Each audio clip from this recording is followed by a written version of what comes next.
இது சத்தியவனன்னு ஒரு கிராமம்.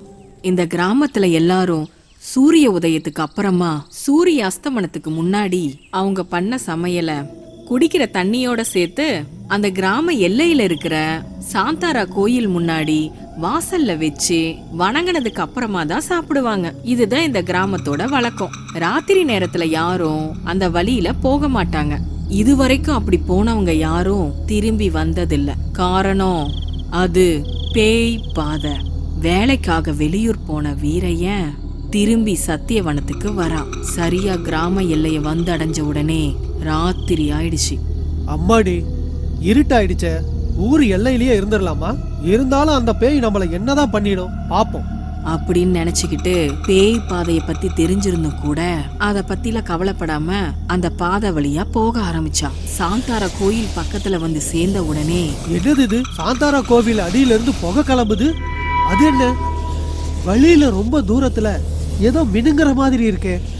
வீரையா கொஞ்சம் முன்னாடி நடந்து போய் பார்க்கும்போது அது ஒரு தங்க மாலைன்னு புரிஞ்சது. அதிர்ஷ்டங்கிறது இதுதான். பல பல ஜொலிக்கிற தங்க மாலை கிடைச்சிருக்கு எனக்கு.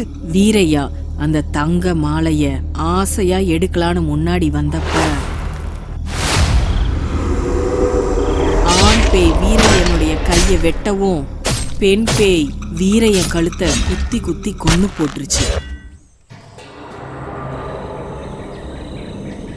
மறுநாள் வழக்கம் போல கிராமவாசிகள் செஞ்ச சமையல சாந்தாரா கோவிலுக்கு அந்த பேய் பாதையில கொண்டு போகும்போது பூசாரி ஜெயராமையா வீரையா அந்த பாதையில செத்து கிடக்கிறத பாக்குறாரு.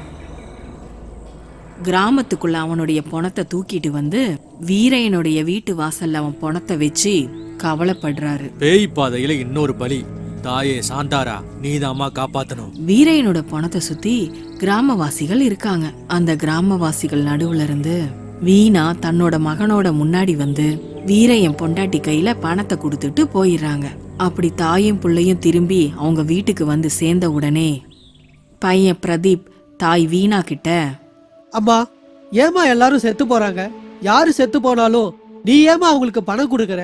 உண்மையிலேயே நம்ம கிராமத்துல என்னதாமா நடக்குது? பிரதீப், இவ்வளவு சாவுகளுக்கு காரணம் உங்க அப்பா, சித்தி, நம்ம கிராமவாசிகளும் தான். ஏமா, அப்பா தப்பு பண்ணாரா? என்னதாமா நடந்தது? அன்னைக்கு ராத்திரி நம்ம கிராம தேவதை சாந்தாராவோட திருவிழா. 10 வருஷத்துக்கு ஒரு முறை வரக்கூடிய மகா அற்புதம் அது. நிறைய சக்திகள் உருவாகிற சமயம். சில 1000 வருடங்களா வழக்கம் தவறாம நடைமுறைய மறக்காம கொண்டாடுற திருவிழா. கோயில்ல இருந்து சக்தி கோயில் பூசாரி உடம்புல நுழைஞ்ச உடனே சாந்தாராவுடைய சக்தியினால கோயில் அப்படியே அந்தரத்துல எழும். அப்பதான் அந்த முழு நிலவு பௌர்ணமி வெளிச்சம் கோயிலுக்கு அடியில இருக்கிற தங்கத்து மேல பட்டு ஜொலிக்க ஆரம்பிக்கும். அப்பதான் திருவிழாவே ஆரம்பமாகும். இது சில நிமிஷங்களுக்கு மட்டும்தான் இருக்கும். அந்த சமயத்துல சாந்தாரா பூசாரி உடம்புக்குள்ள நுழைஞ்சு நாட்டியம் பண்ணும். திருவிழா அன்னைக்கு காலையில கிராமத்து தலைவரான உங்க அப்பா திருவிழா வேலைகளை ஏற்பாடு பண்ண ஆரம்பிச்சாரு. அப்ப வேலைக்கார வந்து, ஐயா, உங்களை சின்னம்மா வர சொல்றாங்க. சரி, போய் வரன்னு சொல்லு. கிராம தலைவரான முரளி தன்னுடைய 2வது பொண்டாட்டியான கோமலத்துக்கிட்ட போய், நீ இந்த சிலையில ரொம்ப அழகா இருக்க. என்ன திருவிழாவுக்கு தயாராகிட்டு இருக்கியா? எனக்கு நீங்க நம்ம கல்யாணத்துக்கு முன்னாடியே ஒரு வார்த்தை கொடுத்தீங்க, ஞாபகம் இருக்கா? இருக்கு. ஆனா என்ன பயமா? என்னது பயமா? என்ன பார்த்தா கேக்குற? பயங்கையெல்லாம் கிடையாது. என்ன, அந்த பூசாரி கிராமவாசிகளுக்காக பாக்குறேன். எல்லாருக்குமே பணம் தேவைப்படுது தானே. ஒவ்வொருத்தருக்கும் எவ்வளவு தேவையோ பங்கு போட்டு கொடுத்துடலாம். பூசாரி என்ன பண்ணிட்டு போறாரு? எல்லாரையும் அழைச்சி சம்மதிக்க வைங்க. சரி, உனக்காக இதை நான் செய்யறேன். முரளி கிராமவாசிகள் எல்லாரையும் தான் வீட்டுக்கு வர சொல்லி, இன்னைக்கு சாந்தாரா திருவிழா. இன்னையில இருந்து நம்ம கிராமத்துல யாருக்கு எந்த குறையும் வரக்கூடாது. எல்லாரு வீட்லயும் இனிமே சந்தோஷம் மட்டும்தான் இருக்கணும். ஐயா, நம்ம சாந்தாராவை பூஜை செய்யற வரைக்கும் யாருக்கும் எந்த குறையும் வராதுங்கய்யா. எப்போதும் மாதிரி எல்லாருமே சந்தோஷமாவே இருப்போம். நீ கொஞ்சம் வாய மூடியா. நான் சொல்ல வர்றது ஒன்றும் அது இல்ல. சாந்தாரா நம்ம கிராமத்தோட தெய்வம். அப்படின்னா நமக்காக நம்ம ஊர்ல புதையலை காட்டி கொடுத்த தெய்வம். நம்ம அந்த கோயிலுக்கு அடியில இருக்கிற அற்புதமான தங்கத்தை எடுத்துடலாம். அதுக்கப்புறம் அடுத்த திருவிழாவை இன்னும் சிறப்பா கொண்டாடிடலாம். தப்புங்கய்யா, அது தெய்வ சொத்து. அது மட்டும் இல்லாம திருவிழாவை நடத்த வேண்டியது சிறப்பா பிரம்மாண்டமா இல்ல, பக்தியோட சிரத்தையோட செய்யணும். எவ்வளோ வருஷங்களாக பண்ணிக்கிட்டு தான் இருக்கோம். ஆனாலும் பண தேவைகள் எல்லாருக்கும் தான் இருக்கு. எல்லாரும் என் பேச்ச கேளுங்க. கிராமவாசிகள் எல்லாரும் ஒருத்தர் முகத்தை ஒருத்தர் பாத்துக்கிட்டு, சரிங்க ஐயா, எங்களுக்கு தங்கமும் பணமும் தேவை.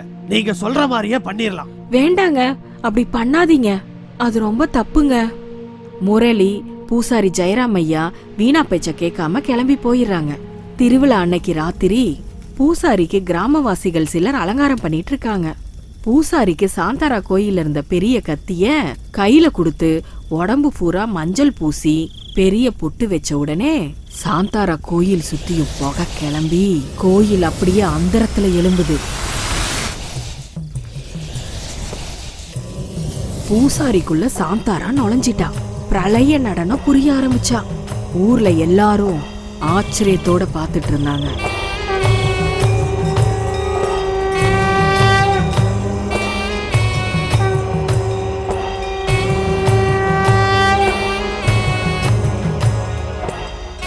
அதே சமயம் அந்த தங்கத்துக்காக முரளியும் கோமளமும் கோயில் பக்கத்துல வந்து முரளி கடப்பாறையாலையும் கோமள கோடாரியாலையும் தோன்றதுக்காக கைய உயர்த்தின உடனே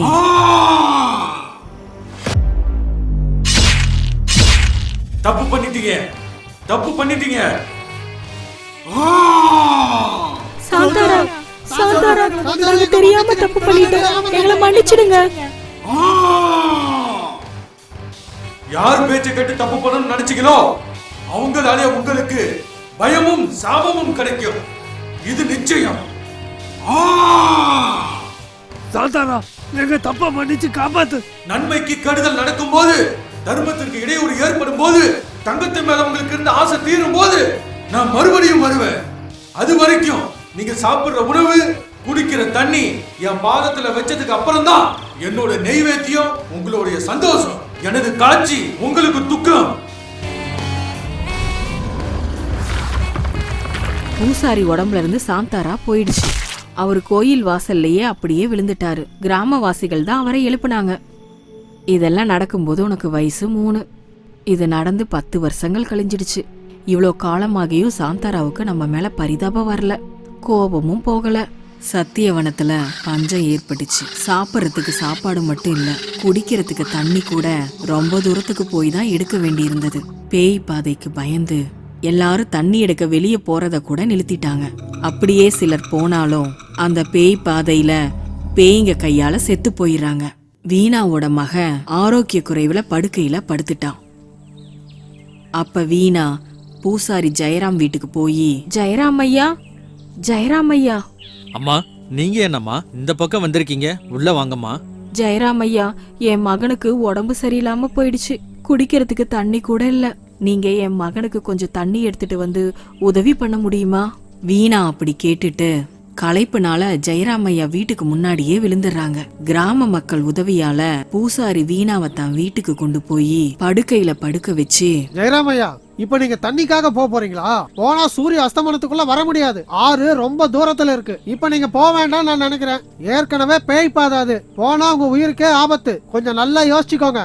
ஒரு தாய் பசியோட இருந்தும் கூட தன் மகனுக்காக என்னுடைய வீட்டுல வந்து தண்ணி கேட்டாங்க.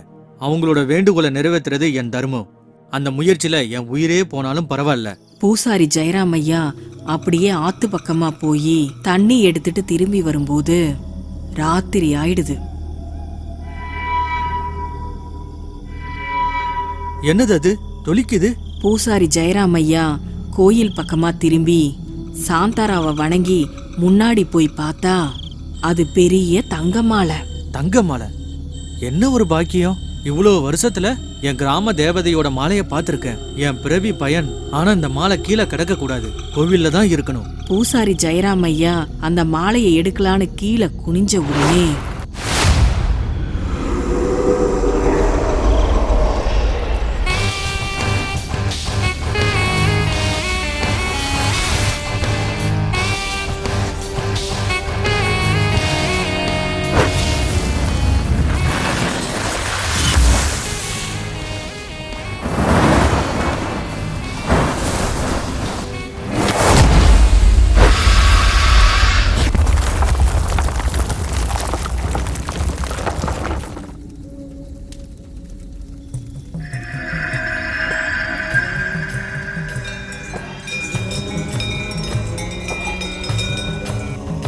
சாந்தாரா பூசாரி உடம்புக்குள்ள நுழைஞ்சி அந்த 2 பேய்களையும் கண்ட துண்டமா வெட்டி ஊர் எல்லையில நாட்டியம் புரிய ஆரம்பிச்சது. கிராமவாசிங்க வீணா தன்னோட பையன் கூட இது எல்லாத்தையும் பார்த்து